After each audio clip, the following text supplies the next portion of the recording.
स्वाध्याय कक्षा 7वीं हिंदी कविता दूसरी बेटी युग। अध्यापन कौशल्य। अपने विद्यालय के 5वीं से 8वीं तक की कक्षाओं में पढ़ रहे छात्र और छात्राओं की संख्या संयुक्त स्तंभालेख द्वारा दर्शाओ।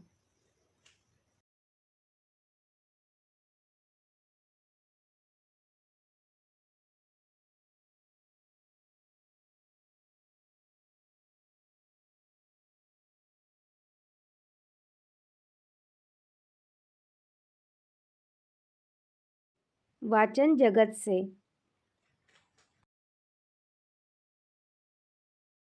पुण्य श्लोक अहिल्याबाई होळकर के कार्य पढ़ो और प्रमुख मुद्दे बताओ।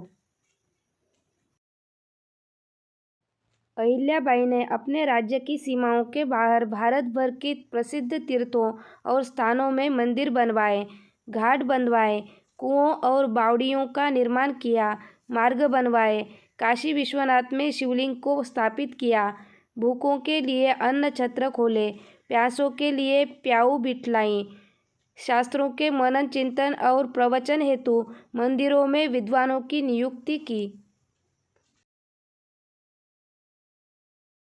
सुनो तो जरा।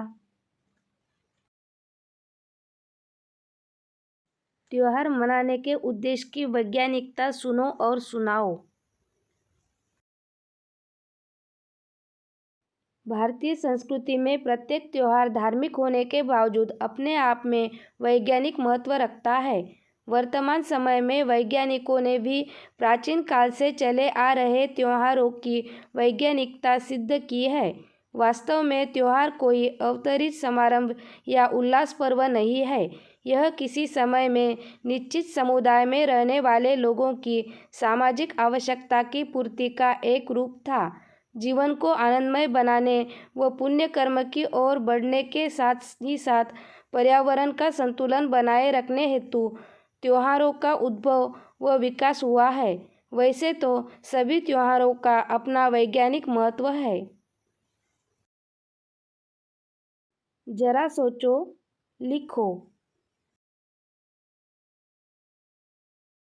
तुम्हें रुपयों से भरा बटुआ मिल जाए तो?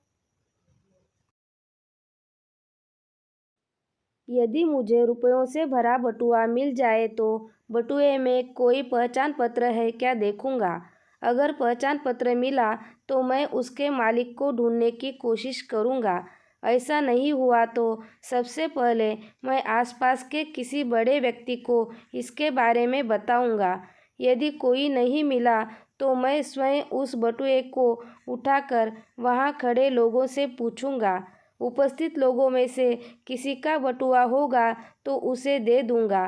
फिर भी अगर बटुए का सही मालिक नहीं मिला तो मैं उस बटुए को घर ले जाऊंगा और माता पिता को सारी घटना बताते हुए वह बटुआ पुलिस थाने में जमा करूंगा। स्वयं अध्ययन।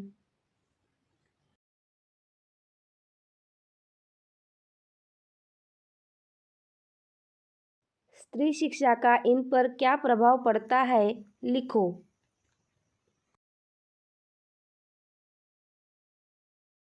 स्वयं, परिवार, समाज, देश। स्वयं, स्त्री अगर शिक्षित हो तो वह सही गलत में अंतर कर सकती है और स्वयं का विकास भी कर सकती है। परिवार, अगर स्त्री शिक्षित हो तो वह अपने परिवार को सही गलत बातों में अपनी राय देकर अहम फैसलों पर अपना योगदान कर सकती है और शादी होने पर वह अपने बच्चों को भी अच्छी शिक्षा दे सकती है। समाज, अगर हमारे समाज में स्त्री के पास शिक्षा हो तो वह डॉक्टर, इंजीनियर, शिक्षक और अन्य दूसरे पदों पर कार्यरत होकर समाज को आगे बढ़ाने में अपना योगदान कर सकती है। देश, जहाँ पर स्त्री शिक्षित होती है वहाँ का देश लगातार उन्नति की ओर बढ़ता है। कविता की पंक्तियाँ पूरी करो। बेटी युग में गढ़ेंगे, बेटी युग में बेटा बेटी सभी पढ़ेंगे सभी बढ़ेंगे, फौलादी ले नेक इरादे खुद अपना इतिहास गढ़ेंगे। बेटी युग उत्थान पर्व है,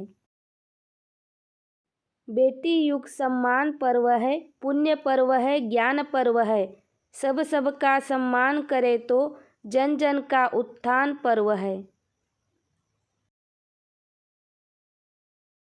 जानकारी लिखो।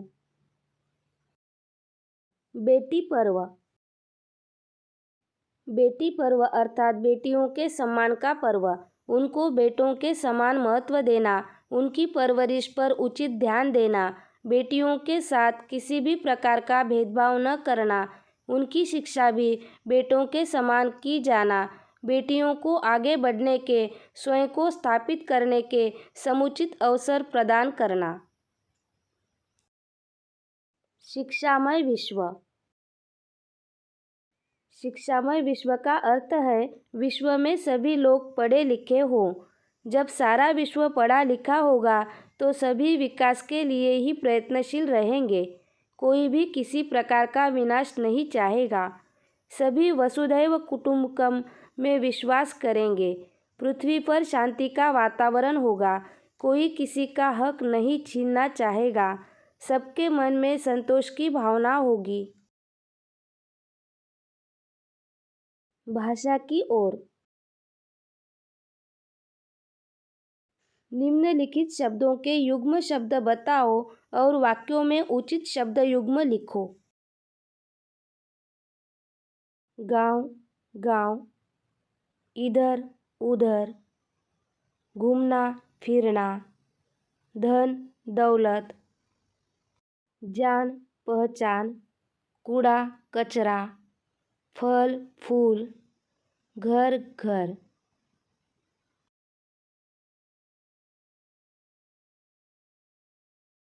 अथक परिश्रम से उसने धन दौलत कमाई।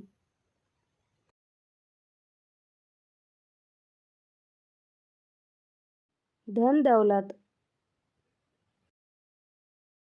सेहत के लिए घूमना फिरना अच्छा होता है। दीपावली में घर घर मिठाइयाँ बनती है। अंतर्जाल की सुविधा गांव-गांव में उपलब्ध है। बाजार से बहुत सारे फल फूल खरीद कर लाए। बच्चों ने मैदान पर फैला कूड़ा कचरा इकट्ठा किया। समारोह में सभी जान पहचान वालों को आमंत्रित किया। बगीचे में आते ही सभी बच्चे इधर उधर दौड़ने लगे।